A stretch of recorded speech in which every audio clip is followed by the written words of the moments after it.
Hello everyone, it's Alex, and yes, I'm back for another review for you guys, and we're back to Pop Culture Shock with a piece that has taken 10, 20, 50 years, no, about 2.5.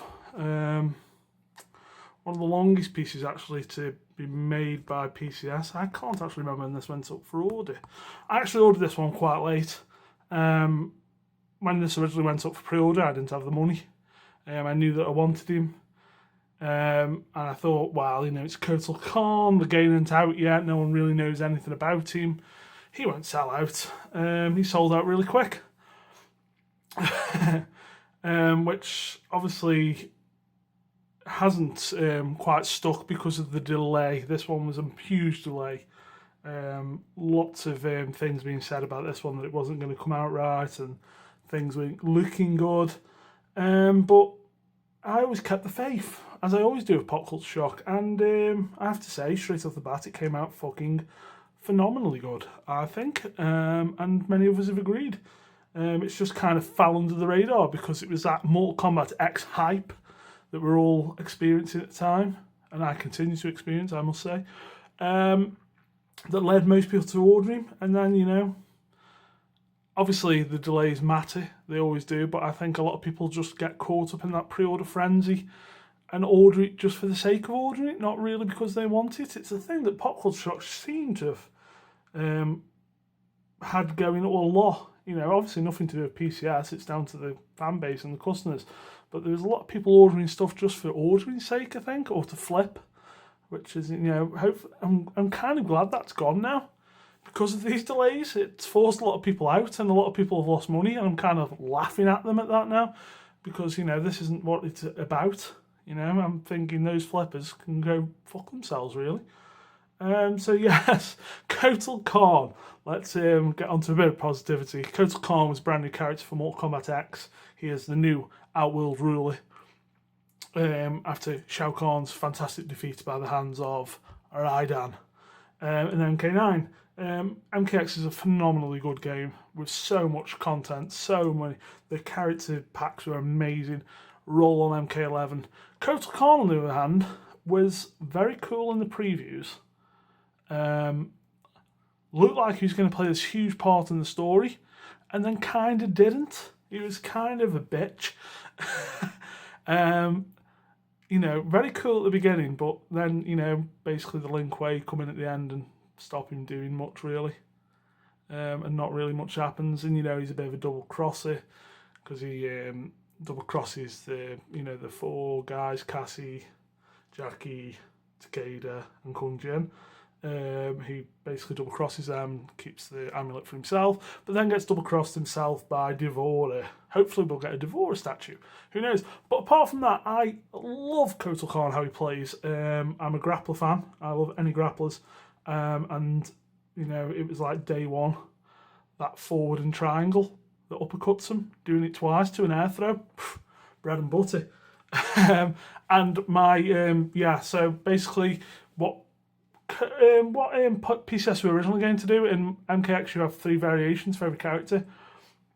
So they were going to do variations for each one, and they did it with Kotal. They didn't do it with Quan Chi. They did 2. And they didn't do it with Scorpion, they just did a rate, because basically no one wants to buy 3, especially with the terrible delays. So Kotal, this is a Sun God version, as you can tell by this yellow paint. They did a Blood God, which had red paint, if I remember right, and they did War God, which had a blue paint scheme. Blue? Was it blue? Yes, I think it was like a turquoisey blue. And the Blood God, this knife could be taken out and put into this hand, like a blood dagger, which he uses in game to cut himself to boost his, give him a buff, a random buff. So you got an empty sheath for that knife, and then you got the knife in that hand. And then the War God version had the big, giant serrated sword, which has got some Aztec name, a lot of Q's in it probably, I completely forget. But basically, I played Sun God. I thought Sun God looked the best. I like the yellow on the blue. I think it really pops. So that was the one I went for. It's this one is classed as the regular.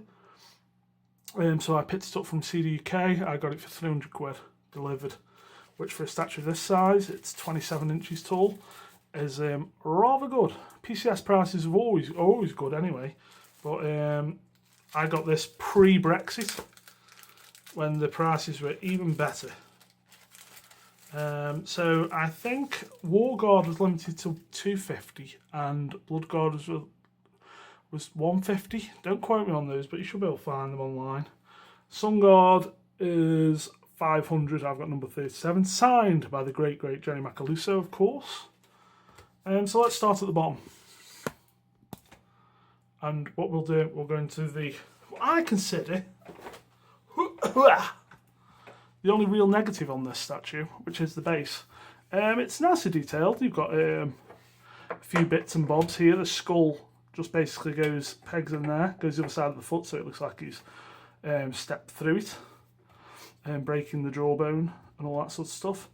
Everything looks a bit flat. It needs a wash. Everything looks a bit soft. It doesn't look like rock. Like here, just looks really bleh. The paint here isn't too bad, but the paints on the rock just looks soft. It reminds me of a gaming head's base.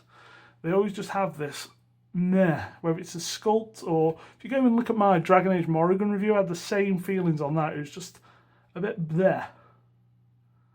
Also, I hate the fact that this skull is painted this colour, and this is obviously the other side of the skull. It's painted a completely different colour. But apart from that, it's okay. Quan Chi's base was a lot nicer, but it's an okay base. It's a 5 out of 10 base. It could have been an 8 out of 10. You know, if there's just some colour on here, or just a wash, or maybe some blacks, or it just needs something to make it pop more. And that is my only criticism of the entire statue, to be honest. Everything else is pretty much faultless. So the feet are painted extremely well. You've got all the veinage. This entire statue, I don't know if you'll be able to see it, but here, running through all the blue, and I will get close-ups, there's like a cracked vein look. I don't know how they've done it. And I don't know if someone sat there and painted in the veins, but it looks like a war paint, like if you see on like documentaries, they put like a mud paint on and it like cracks. It looks like that, and it's an amazing effect, done extremely well.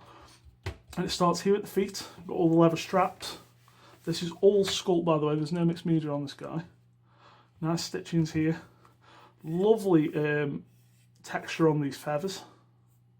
Really well done. Moving up the body, you've got all the sun god lines and all this amazing cracks. I don't know how they did it. You've got the dagger, which is on a magnet. Not a very strong magnet, evidently. But strong enough. All these bones are done quite nice. A little bit soft again, but the wash isn't bad. Nice texture on the loincloth. And then again, all this. Could you even see that? There's the loincloth. All this bone looks really nice. Could you even see the dagger when I dropped it? So I'm not redoing this video. My continued passion for this channel. There's the texture I'm talking about. Brilliantly done. And that runs all the way up the body. And like even the lines, the yellow lines are like thick, like it's a paste made of mud. Brilliantly done.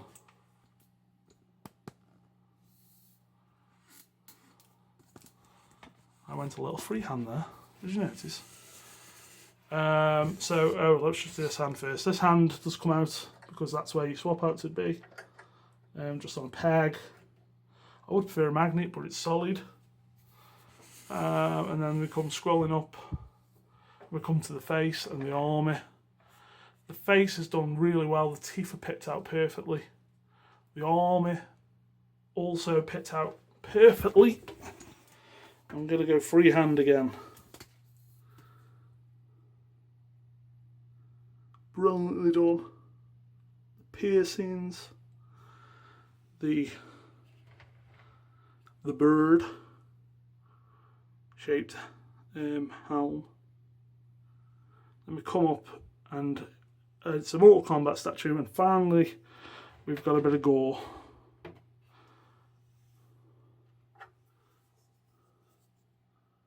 Nice glistening blood.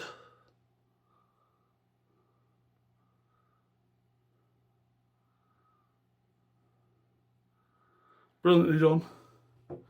But if you are a little squeamish, you can have a normal hand.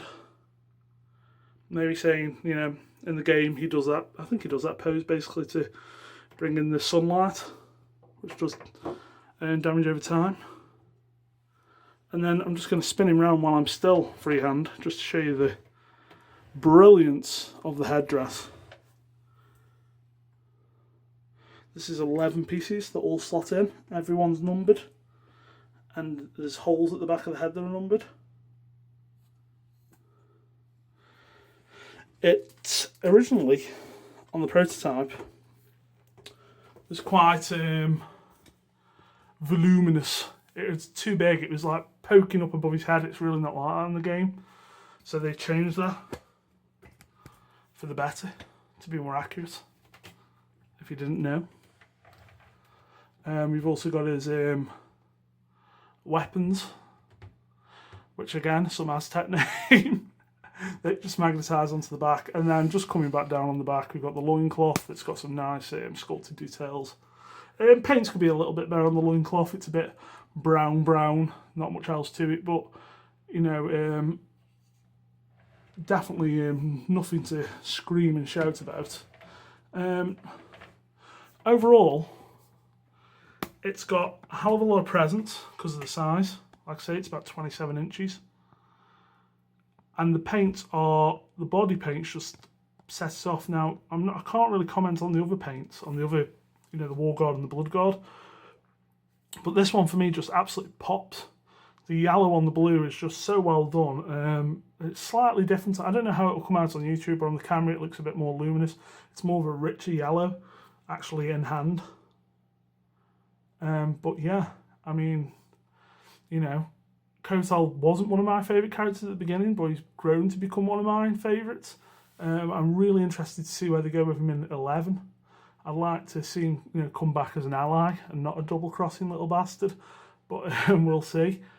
I'm just really interested to see where, I mean, who would have thought when Mortal Kombat came out, we'd be like, what's going to happen in MK10? I can't wait for the story to continue. The fucking story. You know, Street Fighter stories all over the place, but since MK9 and they did that reboot, it's been mildly consistent. You know, and the exciting thing, if you don't know, spoiler alert, the end of MKX has got Liu Kang and Katana sitting on the Outworld throne, and Raiden being a bit of a, you know, going around killing fuckers. So, yeah, plenty to come in MK11. Now, the good news, let's go back to PCS slightly for a minute. MKX line is continuing. I imagine we'll probably see Devoro Tremonex since they were previewed. I would love to see Ermac. I keep going on about Ermac, but MK9, MK10X, Ermac is amazing. Eva Design, I'm all over that. And they are continuing their classic line, which I am not a fan of, the black base line. I reviewed Jade way back. I think Jade is my first review, and it's a nice enough statue, but for Mortal Kombat I want a little bit more. Like the heart rip on this is a really nice effect, and the diorama base. Continuing what was done with the MK9s. The MK9 stuff mixes really well with the MKX stuff, and characters like Shao Kahn, Baraka, Katana haven't been made in the MKX line, so they're the ones to keep. And then Sub-Zero and Scorpion, I definitely recommend MKX Scorpion over MK9 Scorpion. MK9 Scorpion's old and looks it. MKX Scorpion looks like it's going to be amazing. I've got the X of that on order. And then MKX Sub-Zero is kind of not that different than 9, apart from the costume, but the pose is kind of the same, switch outs are kind of the same. MK9 Sub-Zero, which I have reviewed, is one of the best statues PCS have ever made. The paints on that thing are insane. It looks glorious, and I'm sure the MKX version is going to be as good. So plenty of MK stuff out there, and another thing that PCS are doing now. They're doing a line which is basically a diorama base with ridiculous effects, kind of like an Ultra, the Ultra statue, Street Fighter statues that I've reviewed in Vegan. There's Kami and Zangief and Jory coming out. All these amazing looking statues. Most recent being Ibuki, which looks phenomenal. And they're doing the same kind of thing for Mortal Kombat. So we're talking characters and designs from any of the 10 games, and they're starting off with Raiden. So go and have a look on statueform.com or go to the PCS Facebook group and check out Raiden. It's up for pre-order in December, so this review should be up before then. And it looks phenomenal. It's this incredible pose, lots of clear resin lightning on this fantastic base. It's kind of what I've wanted. The MK9 and the MKX line are brilliant, but I want more. So if we've got another line going as well as the MKX line, that's going to really fill my Mortal Kombat boots. So plenty of stuff to come. Kotal you can find at the minute on sale. I've seen him for like $75 off on Sideshow and on PCS. So have a look for him. He's definitely not one to miss out on. I think it's gone under the radar. It's pissed people off because of the delays. But after all said and done, he's out now and he's a fucking good statue. So there we go, guys. A quick 16.5-minute video of Pop Cult Shock, Mortal Kombat X, Kotal Kahn, 1/4 scale. Brilliant. Brilliantly done. Just took a while longer than it should have, but hopefully those days are over. More PCS to come, a couple more Kombat pieces I'll probably review next. So stay tuned, guys. Okay, thanks. Bye.